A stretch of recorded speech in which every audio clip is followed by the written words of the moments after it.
je sais pas si ce que je vais dire va plaire beaucoup, mais j'ai un peu l'impression que c'est une génération un peu perdue, qui a plus peur que d'envie, plus de peur que d'envie.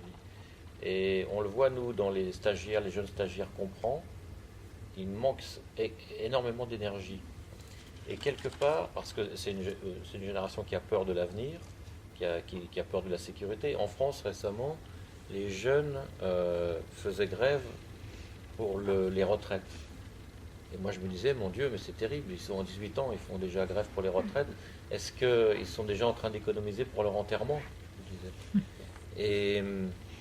Et je pense que c'est pour celui qui a de l'imagination et de la volonté, c'est une grande chance, parce que justement, il y a de la place. Comme c'est une génération un peu molle, celui qui veut faire des choses, et il y en a, hein, moi j'en connais, sur le Mi'kmaq, il y avait des jeunes absolument formidables.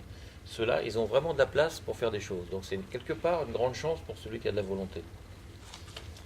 Ma forse non vi piacerà quello che sto per dire, ma trovo che l'attuale generazione giovane sia veramente un po' smarrita, nel senso che è guidata più dalla paura che non dalla voglia, dal desiderio di fare delle cose. È una realtà che noi osserviamo quando prendiamo degli stagisti per i film che realizziamo e sorprende la mancanza di energia dei giovani, la loro paura per il futuro e il loro bisogno di sicurezza. Recentemente in Francia i giovani hanno scioperato per la pensione ed è una cosa che mi ha sconvolto, cioè a 18 anni è terribile che siano già a pensare alla pensione e mi sembra che vogliano già risparmiare per pagarsi la sepoltura.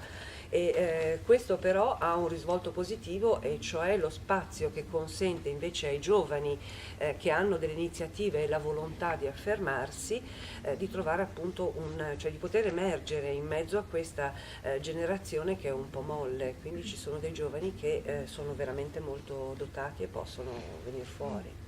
Se posso aggiungere una piccola cosa, invece cosa penso dei giovani che scendono nelle piazze in Italia, suppongo anche in Francia e in Inghilterra in questi giorni, perché gli Italy hanno i fondi per l'università, sono un po'